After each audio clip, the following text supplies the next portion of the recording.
All right, so we're going to get this meeting started because I know we have a lot to do.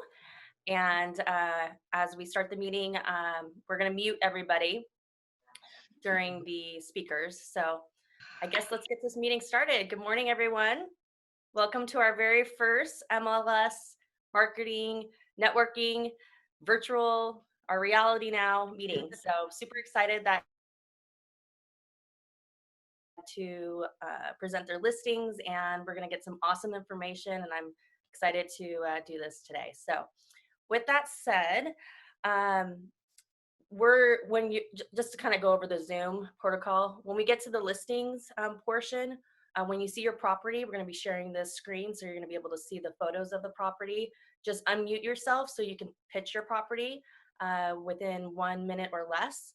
And we have about 15 properties to preview today, so hopefully we got everyone registered and online, and we're going to be good to go. So with that said, I'm going to hand off. Well, first, I'll introduce myself. I'm Pauline Wilkie, one of your board of directors. I'm also your YPM membership chair and broker with United One Realty. So thanks for letting me be here. We were going to do the Pledge of Allegiance, but we thought it might be a little too chaotic, but please take the time to maybe do that today.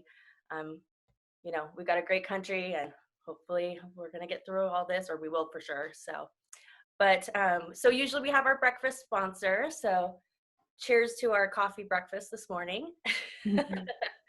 And we have wonderful Miss Molly with My NHD, and she is gonna speak a little bit about her company and say hi to everybody. So Molly, I'm gonna give it over to you. Thank you, Pauline. Hi, good morning, everyone. I think I know just about everyone here, but I am Molly Levine with My NHD, the world leader in natural hazard disclosure.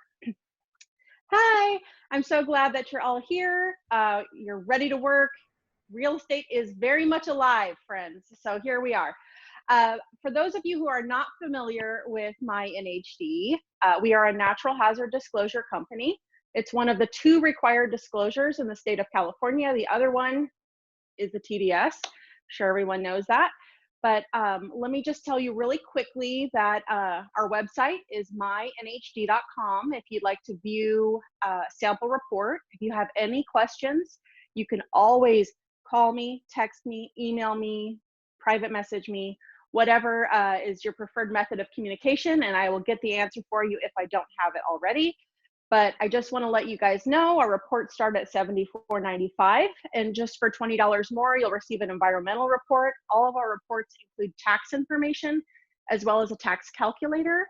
And a really fun feature of our reports is that there's a QR code and a link in each report that will take you to an aerial map of the hazards and where they are in relation to the subject property.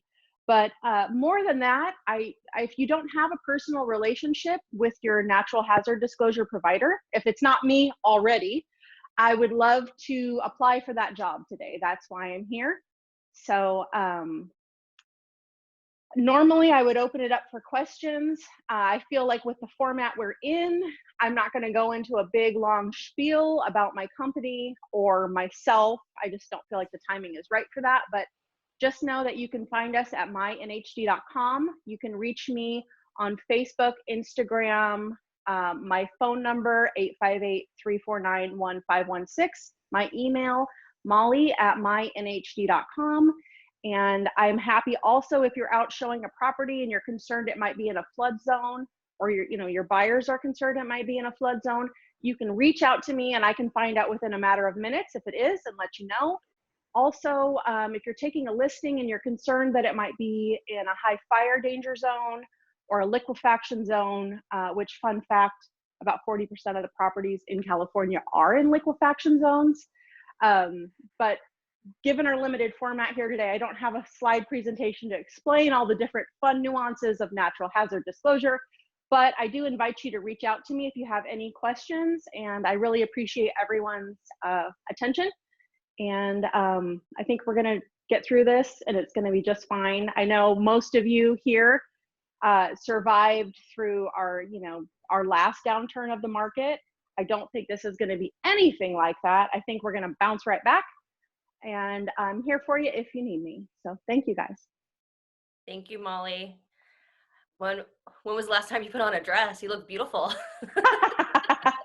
I've been doing the business mullet because I'm doing Zoom calls every day. So hair done, makeup done, blouse on with pajama pants. So I'm sure everyone else is kind of in the same boat. So I hope it's not just me. No. Thank you, Molly. Appreciate it. So. Thanks, Colleen. All right, so Molly, she's awesome. You guys have probably seen her around town, and she's a huge source of info. So please reach out to her. So we are super lucky because we have our government affairs director and the mayor of Marietta, Jean, to kind of give us an update on real estate and this virus. And so, Jean, are you there to give us a wonderful update for everybody? I am, absolutely. How's everybody doing this morning? Thumbs up. Well, you can't talk back, so it's good. So just a few things, and we are posting links to this on the SRCAR website. And obviously, I hope most of you have been getting and reading the emails coming out of NAR and CAR.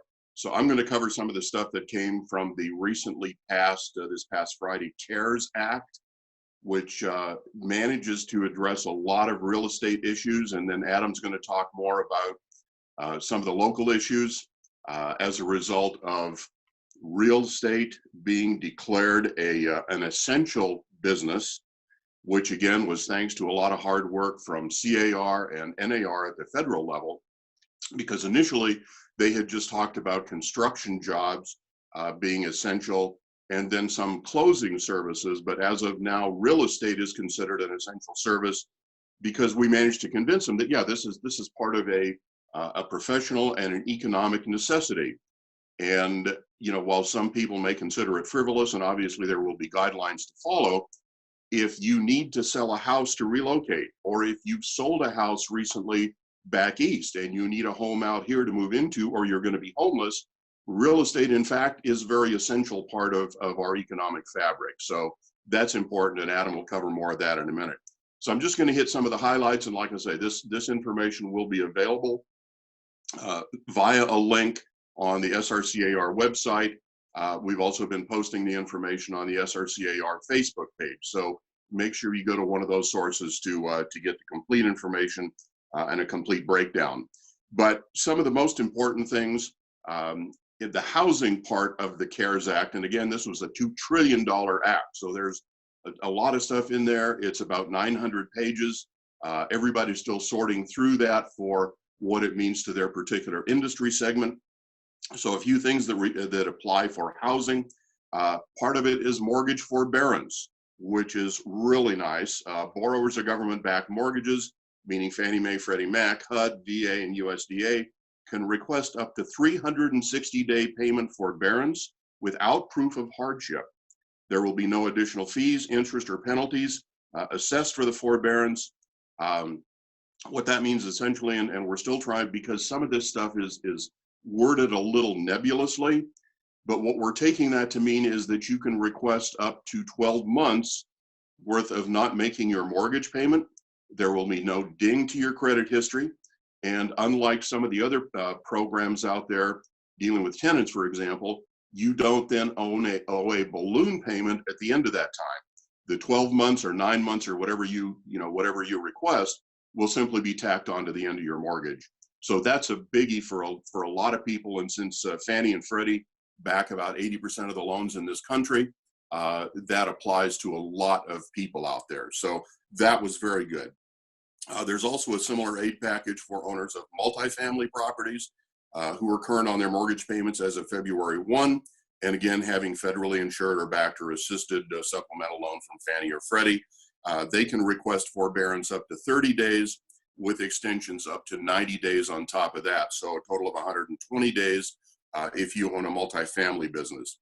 There's also been a state and federal now moratorium on eviction filings, and that goes both for mortgage holders as well as for tenants. So if you have a tenant, for example, who is current on their rent as of today, but gives you notification, 7-day notification that they're not going to be able to pay the rent this month or in a future month. And they don't have to provide you proof, by the way. They simply have to notify you in writing that they will not be able to pay the rent, and then they will be able to not pay. And again, that is currently up to 90 days. The difficulty with that one is, unlike the mortgage forbearance, is that at the end of that 90 days, they owe the rent.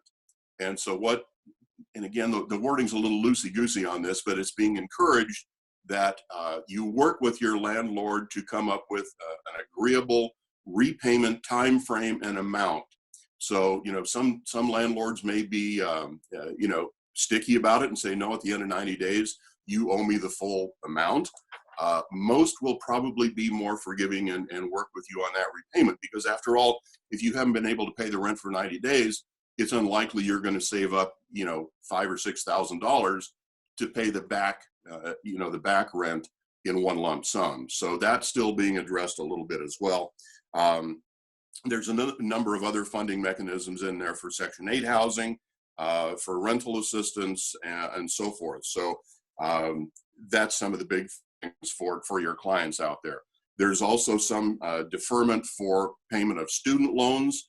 And again, without any interest or penalties accruing for that, they can currently apply for a suspension of payment for up to 6 months on student loans.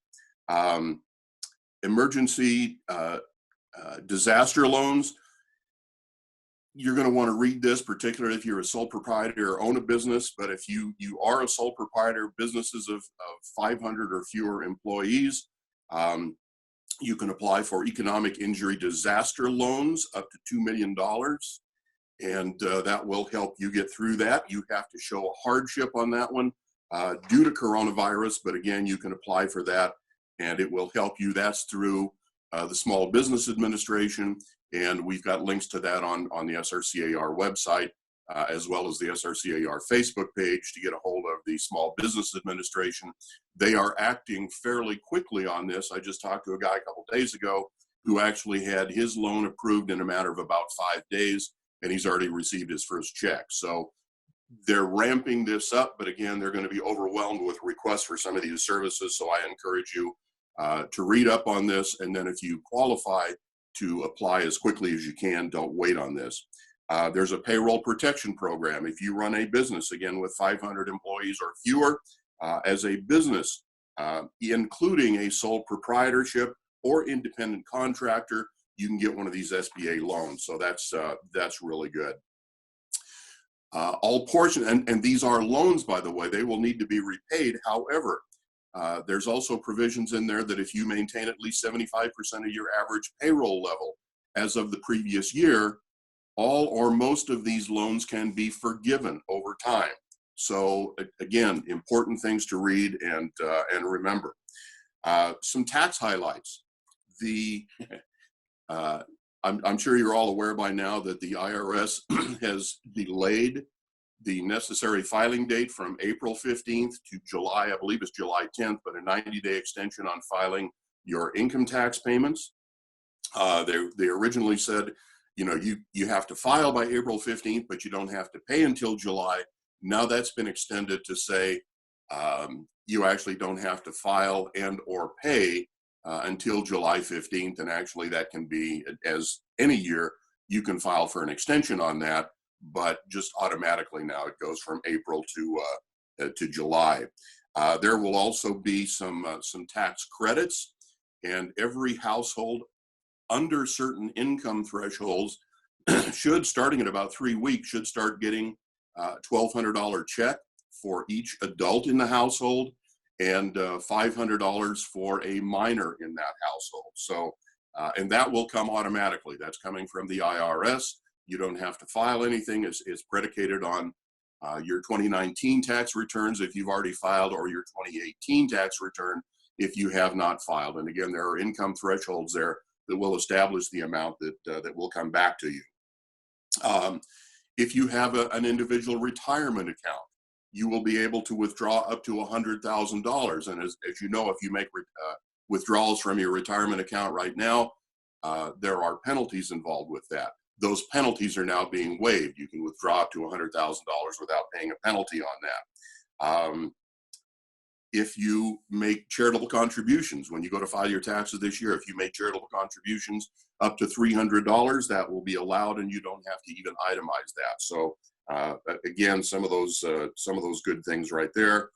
Larger employees can apply for these exemptions as well, but there are more rules that you have to play by.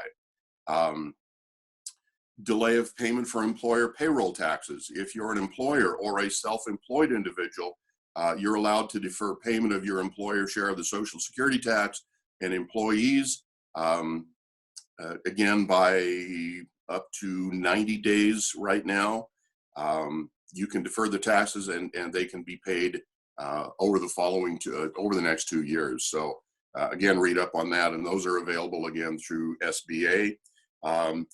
Another biggie is unemployment benefits.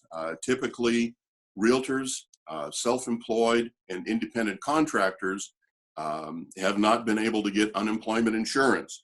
That's also been changed here. So self-employed individuals, independent contractors, and other individuals who are unable to work as a direct result of COVID-19 will now qualify for regular unemployment benefits under the state law and may be eligible to receive pandemic unemployment assistance. So again, this would go through the SBA, or actually in this case through your state unemployment insurance, and you would need to apply for that and follow the rules that they have on there.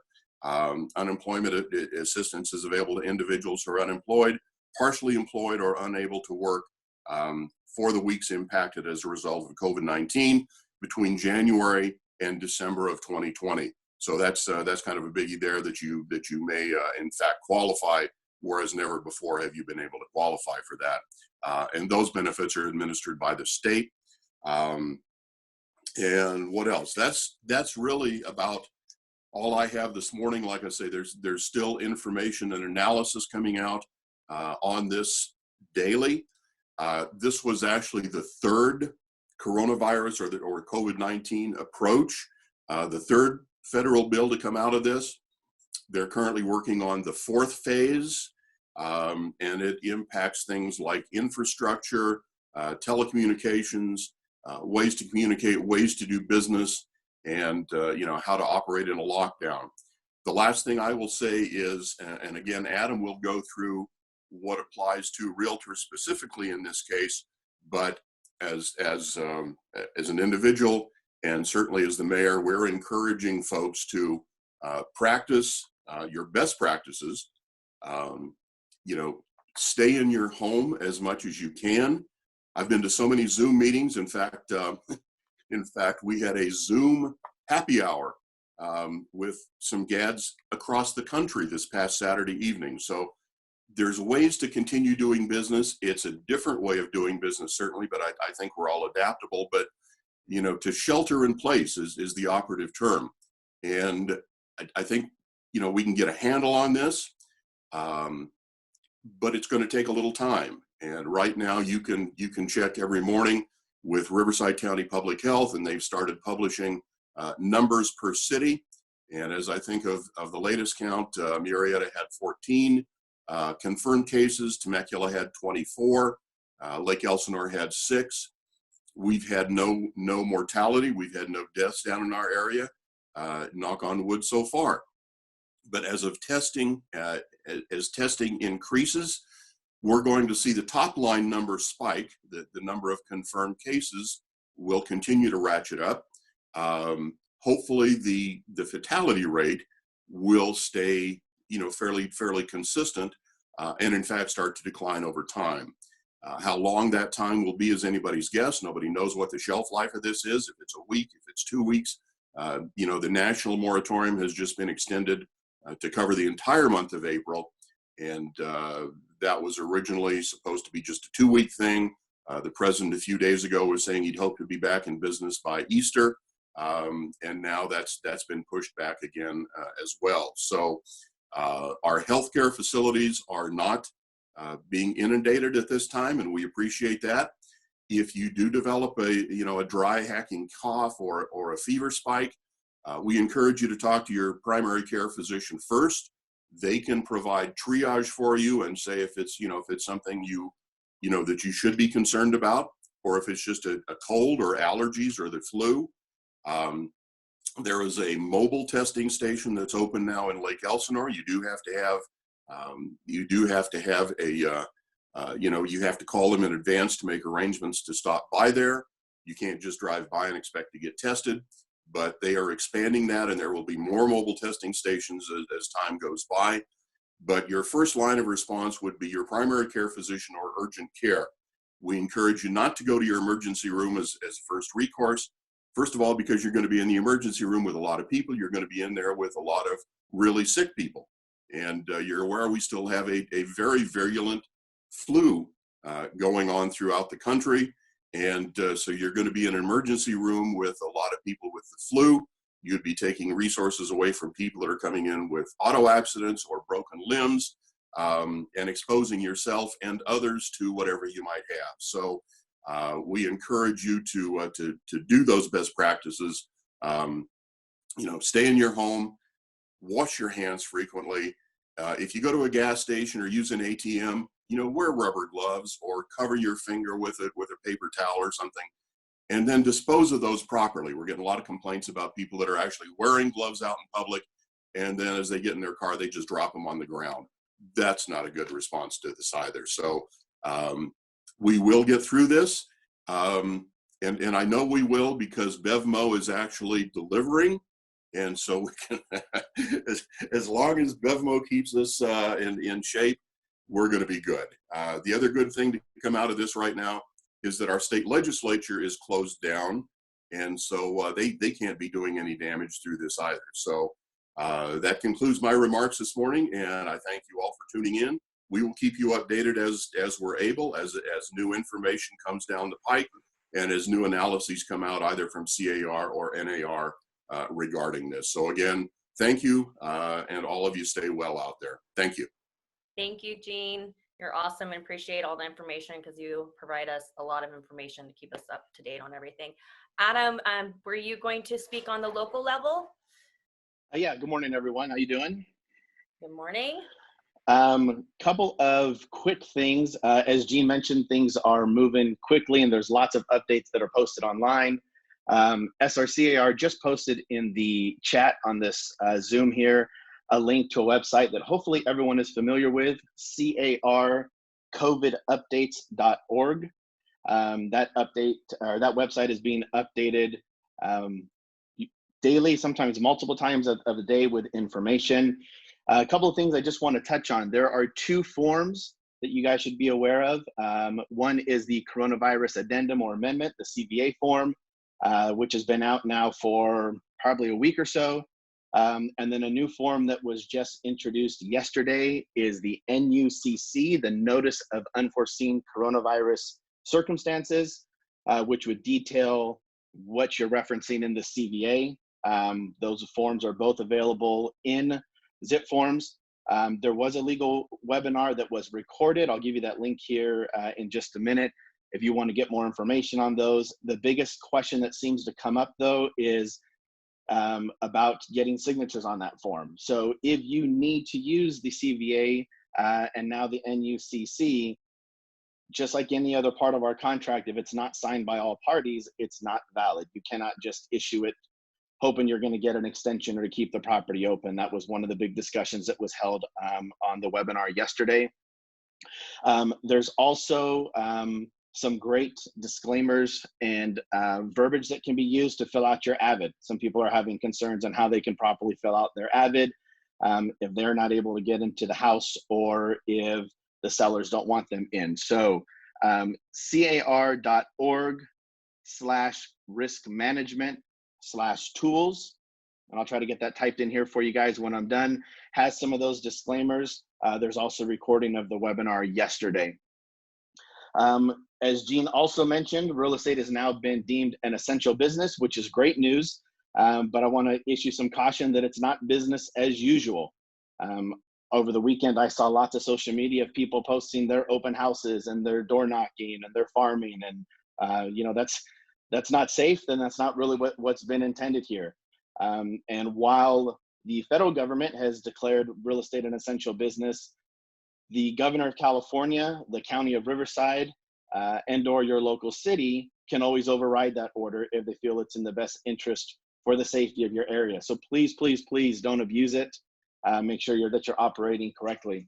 I will go over a couple of things real quick. On that same website, carcovidupdates.org, there was a 5-page document for what CAR is putting out as best practices given the new circumstances. Again, realize that that's a living document and it could change. But a couple of highlights for you. There are still no open houses, broker tours, or broker previews. Virtual open houses, a virtual open house or showing scheduled for a specific time may be permissible with the approval of the seller. However, sellers should be advised to not be present during such a virtual open house. Really, the key here is do as much virtual as at all possible. Do as much of your transaction electronically as you can possible. Kind of the new number that everyone's looking at here is if the showing cannot be done virtual, or if you've reached a stage where you've done a virtual showing, your potential buyer is really interested and they want to physically see the property, CAR is recommending their guideline that only a single agent and no more than 2 other individuals are to be in the dwelling at the same time. If there's more people that need to be there, more family members or something like that, they need to wait outside and make sure that everyone is still observing their social distance guidelines. Same goes within the house. Everyone needs to still maintain their 6 feet of separation if at all possible. Protect yourself with your gloves, like Jean mentioned, masks, don't touch anything. All of that stuff is really dialed out over here on the best practices form. If you do have to do a showing, please understand it should be by appointment only, and limiting in-person non-virtual showings to serious potential buyers who have provided verification of funds, lender pre-quals, someone that's definitely interested in the property, not just wanting to see what's out there. There's plenty other means to do that. Encourage, if you're not already, taking photography using a video-based system. And I don't know how common it is for you guys out here, but staging and destaging properties are recommended to be done virtually right now to keep as few people going in and out of the property as possible. All of this stuff is detailed. Again, there's about 5 pages worth of the best practice on that website. There's also a lot of resources on that website. Number one, I want to call out to you guys' attention. A phone number has been set up to provide financial relief and help answer questions for realtors. That number is listed on that website. And there's a couple of webinars today, actually, that you should still be able to register. They're limited to the first 3,000, so I would recommend register early and get on early. But from 11 to 12 o'clock today is financial relief for agents. And from 2 to 3 today is relief for brokers. So some of the stuff that Gene talked about in his report, they'll be going over as well in a little bit more detail and hopefully answering some of those questions. So continue checking the website. NAR, CAR putting out stuff multiple times throughout the day. It does change quite a bit, but stay educated as much as you can. I'm sure we'll continue to post stuff on our website and Facebook. And again, I just want to put this out there, carcovidupdates.org. And then I will put into the chat the website link for the disclaimers for the Avid and some of the recorded webinars from the legal update yesterday. I'm looking at a question here real quick. If someone holds an open house this weekend, what can be done and who should we report it to? Hopefully, there's been a lot of discussion on this amongst myself with some of my fellow colleagues up and down the state. I'll be honest, some stuff's been thrown out as social shaming. Call them out if you need to. Some people have said report to the DRE. Honestly, I don't think the DRE is doing anything right now. I can let you know, however, there is a phone number that's been set up for the county of Riverside. Gene, if there's one for local cities, maybe you can chime in, but I know there's a website on the county website or a phone number on the county website for people that are operating in a manner that they should not be operating or non-essential business that can be reported. The biggest thing here we're trying to get out, we being CAR and our own local leadership, is to do this responsibly. Because if people do start taking advantage of the situation, it can be overridden very quickly. We've worked hard to make ourselves essential for these certain circumstances, If a listing can be held off for a little bit, encourage holding it off. Same on the buying side, but we want to make sure that we can maintain our business as much as possible. So if you go to the county website, I know there's a phone number for code enforcement. Gina, is there anything that from one of the local cities that you've seen for reporting any of that?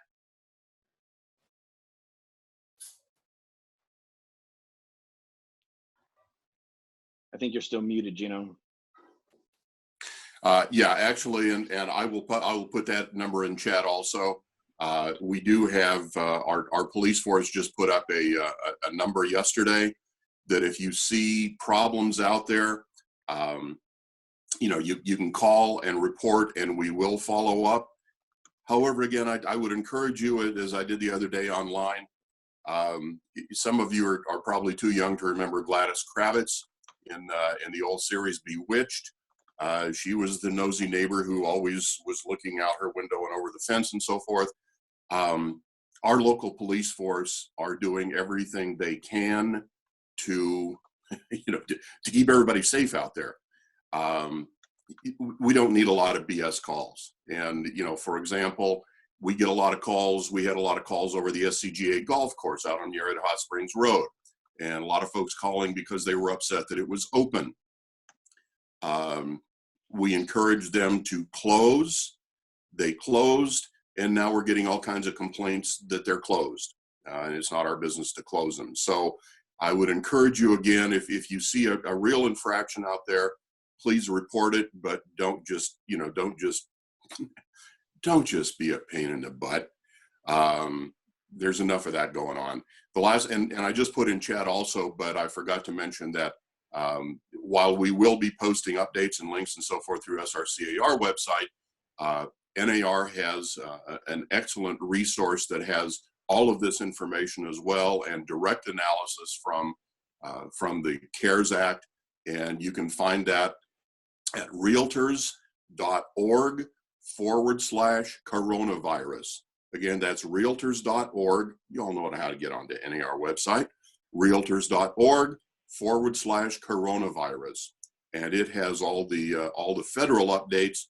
And then Adam's already mentioned the state sites and so forth to go for that, for what CAR says, because again, states are a little different from federal in some cases. And locals can be different. I mean, we have different rent control, rent eviction, and so forth from some of our local cities around the state. And so it's kind of as you mentioned, it's fast changing, and we're getting updates on this, not just daily, but sometimes hourly. We're sitting in on conference calls and webinars with federal officials out of the White House. Got another one coming up tomorrow, and they have, folks from the CDC and Department of Labor, Department of Transportation, Homeland Security, from HUD. And so there's a lot being done on this, and it's changing rapidly as circumstances change. And so you really have to keep up with it, not only for your business, but for your personal safety and security, and to keep your loved ones safe as well. So realtors.org/coronavirus for all those updates. So yeah, thank you. Jean, real quick, so we don't take up more time, but there was one question from Cynthia, and she asked, is there a source to look up ID loans that would qualify for the forbearance that you are aware of? Again, yes. Either my suggestion would be to start with the website I just gave you with NAR, and they can give you specifics. And if it's not, because again, all of this is not specifically addressed at this time. There's still some little holes in there. There's areas that are open to interpretation, and so start with the NAR website, and if you can't drill down to it through that, there are folks. There's our Western rep for NAR is a young fellow by the name of Christian Hoysrad. And if you have a specific question, please email me, or you may be able to contact Christian directly through through NAR website. We're also working at getting Christian to come on to this meeting a week from now. So we'll have a direct voice from NAR as to what's happening out there. But if you have a specific question, please email me. gad@srcar.org, and I will try to find that information for you. So yeah, thank you.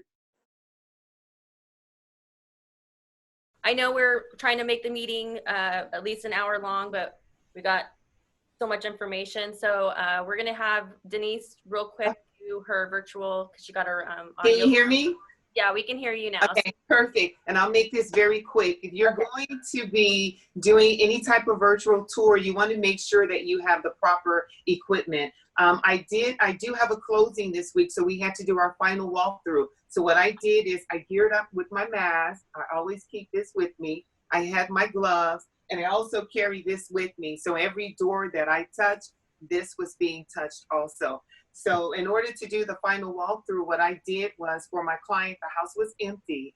I went through, and the main thing that I focused on in my virtual tour was the request for repairs. They want to make sure all of that work was done. I had to turn on the ceiling fan to make sure that it was working, turn on the pool lights to make sure all that was done, because that's stuff that we had to complete in our request for repairs. And I did a walkthrough to let the buyer know that the house is in the same condition, actually better than it was when they put the offer in. So just be careful. I do have buyers, but I am not showing them any properties right now. I just express to them how important it is right now to at least wait it out for the next 30 days if they can, and they've all agreed to it that they could. But if there's any buyer that says, you know what, I need to find a house, I'm renting and I'm gonna be, you know, we need to find a house, and then I gear up, and I truly stress that you do the same thing.